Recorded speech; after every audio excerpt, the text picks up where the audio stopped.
Get into it because Meghan Markle just gave us way too much to work with. We're not talking about a tweet, a casual quote, or even a glossy interview. Nope.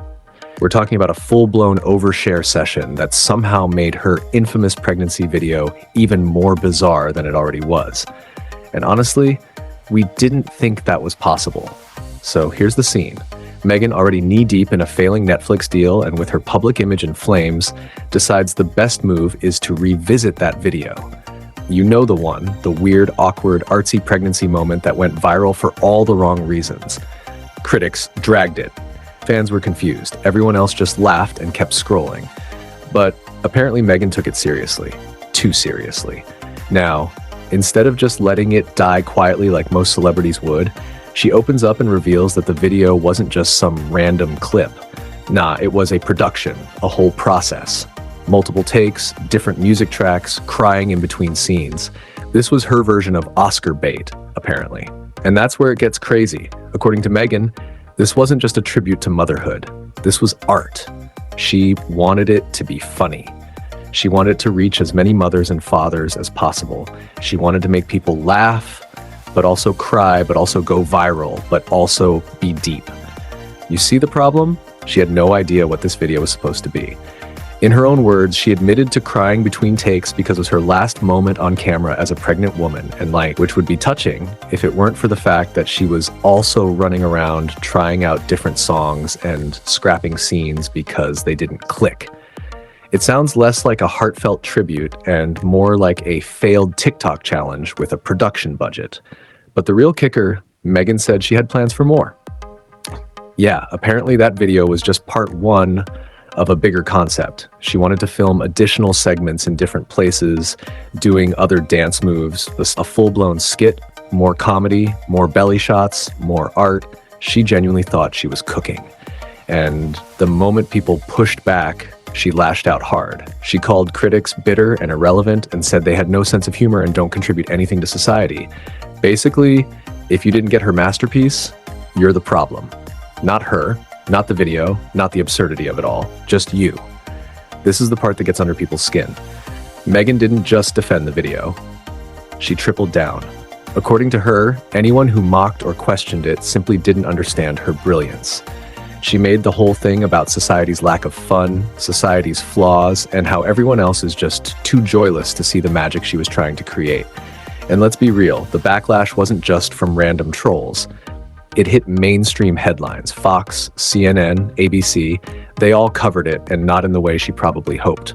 The tone wasn't, wow, what a bold, creative move. It was more, what the hell is this? Because no one could figure out what she was trying to say. Was it satire? Was it sincere? Was it just plain odd? Nobody knew. But now, by over-explaining it and tossing out emotional confessions mixed with creative excuses, she's only made it weirder. It's like watching someone dig a hole and then keep digging when they're already chest deep. She keeps talking and the hole just keeps getting deeper. Ted Sarandos and Greg Peters were reportedly holding their heads in disbelief. Inside Netflix, execs were quietly calling the whole ordeal a complete meltdown, not just creatively, but professionally. Meghan's behavior behind the scenes had turned into a storm they no longer wanted to weather. What started as a glamorous partnership with royal flair was now a sinking ship that nobody wanted to captain. The final nail, that video. Insiders say the mood changed drastically when Test Greetings for With Love Season 2 came back worse than expected. Viewers weren't just unimpressed, they were actively annoyed. They called the tone confusing, the message hollow, and Meghan's on-screen energy forced and self-indulgent. Not exactly the glowing feedback you want when you're trying to reboot your Hollywood image. By July, it became clear that the show was not salvageable. Netflix had already invested millions and endless resources into the production, but nothing clicked. The team was stuck in post-production hell with editors unsure how to shape the footage into something that didn't look like a personal vlog disguised as prestige content. Meghan, however, seemed completely unfazed. She believed the show was misunderstood genius. Much like her pregnancy video, when the streaming giant informed her that the contract would not be renewed past September, she didn't take it well. She blamed internal sabotage, accusing unnamed execs of not promoting her brand properly. But the truth is, most of them were just tired. Tired of the tantrums, tired of her refusal to take criticism, tired of tiptoeing around her inflated ego. And then in what some believe was a last-ditch PR stunt to salvage her name, she gave that strange monologue about her pregnancy video, the one where she admitted to crying between takes, changing music tracks like it was a Broadway show, and planning full-on comedy skits. What she meant as vulnerable transparency only confirmed to many that she was losing touch with reality. Some critics began to ask if Meghan had become addicted to attention. Even when the attention was negative, she kept feeding into it, posting more, speaking more, explaining more. The more people rolled their eyes, the more she pushed forward, convinced she was breaking ground when really she was just burning bridges. The fallout wasn't limited to Netflix either. Word spread fast in Hollywood circles. Other studios started pulling back from conversations about future deals. A few casting agents leaked that Meghan's name had become a warning flag on pitch decks. Directors didn't want the drama. Producers didn't want the backlash. No one wanted to risk another viral disaster that had nothing to do with the script. Even her own team started drifting. One of her former PR managers quietly cut ties, citing creative differences, which we all know is code for "this is a mess and I'm out." The agents that had once celebrated her rise as a royal-turned-media mogul were now ghosting calls and sending junior assistants to handle her inquiries. And still, Meghan wouldn't back down. In her mind, she was the misunderstood artist, the revolutionary, the fearless truth-teller. She kept referring to herself in interviews as someone who changed the narrative, even though the narrative she was trying to change had completely run away from her. Everything she did, every quote, every public appearance, seemed to reinforce what people were already thinking, that she wasn't just out of touch with the industry, she was out of touch with reality itself. The most surreal part?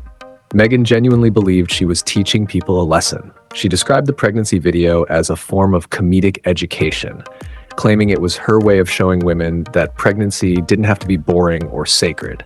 It could be quirky, funny, and viral. She insisted that the internet's reaction proved how joyless and overly serious society had become. But to most people, it didn't feel like a brave or humorous moment. It felt like a performance. One desperately trying to go viral, packed with self-importance and wrapped in layers of ego. The authenticity she spoke of came off more as delusion. People weren't mocking motherhood. They were mocking her for trying to turn a deeply personal milestone into a bizarre attempt at online clout. And the public didn't hold back. Comments flooded in by the thousands. Viewers questioned the timing, the tone, even the outfit choices. Some noticed inconsistencies and started speculating. Was the video even recent? Was she really pregnant at the time or just staging it for effect? The theories spiraled, and Meghan's refusal to clarify only added fuel to the fire. Instead of ignoring the noise or offering a simple explanation, she leaned into it. She mocked the critics, calling them useless, and claimed their backlash was rooted in jealousy. She talked about online bullies who lacked creativity and dismissed their opinions as irrelevant. But ironically, her obsession with their opinions made her look more affected than anyone. Hollywood insiders noticed that too. One producer who had once considered casting Meghan in a supporting role reportedly said, "You can't have someone on set who's constantly chasing internet approval. It's exhausting." Her name was slowly becoming synonymous with chaos, not because of what she said, but because of how unwilling she was to move on. In an industry built on image, unpredictability is poison. You can be controversial, you can be polarizing, but when your drama spills over into every meeting, every press interaction, and every online post, people start seeing you as a liability. Meghan, without realizing it, had crossed that line. The ripple effects even reached her personal projects. Sources say that one of her planned children's books lost a publishing deal after a board meeting turned into a debate about brand optics. Even companies that supported her causes were stepping away quietly. They weren't trying to make headlines, they just didn't want to be associated with the chaos. And while all this was happening, Meghan continued to speak.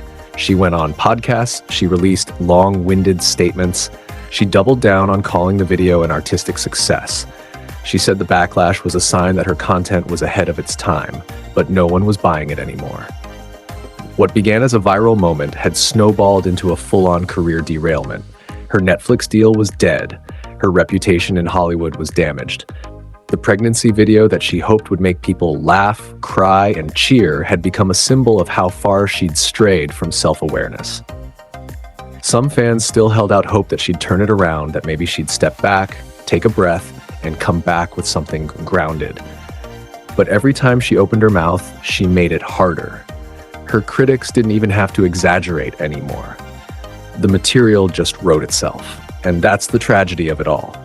Not that Meghan made a strange video, not even that she defended it, but that she believed so deeply in the illusion that she couldn't see how quickly it all unraveled.